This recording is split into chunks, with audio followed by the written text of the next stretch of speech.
குழந்தைகள் பாலியல் துஷ்பிரயோகம் மற்றும் சுரண்டல் பொருட்களை வைத்திருந்ததாகவும் அவற்றை இணையம் மூலம் அணுகியதாகவும் டொரண்டோவில் உள்ள சிக் கிட்ஸ் குழந்தைகள் மருத்துவமனையில் பணிபுரியும் மருத்துவர் ஒருவர் மீது குற்றம் சுமத்தப்பட்டுள்ளது. குழந்தைகள் பாலியல் துஷ்பிரயோகம் மற்றும் சுரண்டல் பொருட்களை பதிவிறக்கவும் அணுகவும் மின்னணு சாதனத்தை பயன்படுத்தியதாக கிடைத்த தகவலை அடுத்து டொரண்டோ போலீசின் இணையவழி குழந்தைகள் சுரண்டல் தடுப்பு பிரிவு கடந்த ஜனவரி மாதம் விசாரணையை தொடங்கியது.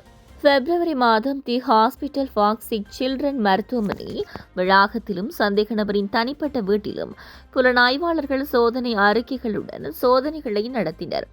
இச்சோதனையின் போது பணிக்கணினி உட்பட பல மின்னணு சாதனங்களை பறிமுதல் செய்ததாக விசாரணையாளர்கள் தெரிவித்தனர்.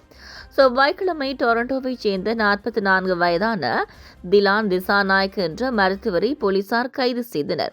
அவர் மீது குழந்தைகள் பாலியல் துஷ்பிரயோகம் மற்றும் சுரண்டல் பொருட்களை வைத்திருந்தமை மற்றும் அவற்றை அணுகியமை ஆகிய குற்றச்சாட்டுகள் சுமத்தப்பட்டுள்ளன.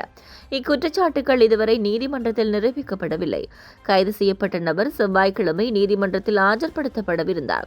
திசாநாயக்க சிக்கிட்ஸ் மருத்துவமனையில் ஒரு மருத்துவராக பணியாற்றி வருகிறார் என்றும் தற்போது அவர் விடுவிப்பில் வைக்கப்பட்டுள்ளதாகவும் போலீசார் தெரிவித்தனர். இந்த குழந்தைகள் பாலியல் துஷ்பிரயோகம் மற்றும் சுரண்டல் பொருட்கள் அவருடைய மருத்துவ பயிற்சியுடன் தொடர்புடையவை என்பதற்கான எந்த ஆதாரமும் தற்போது வரை புலனாய்வாளர்களுக்கு கிடைக்கவில்லை என்று டொரண்டோ போலீசார் ஊடக செய்திக்குறிப்பில் தெரிவித்துள்ளனர்.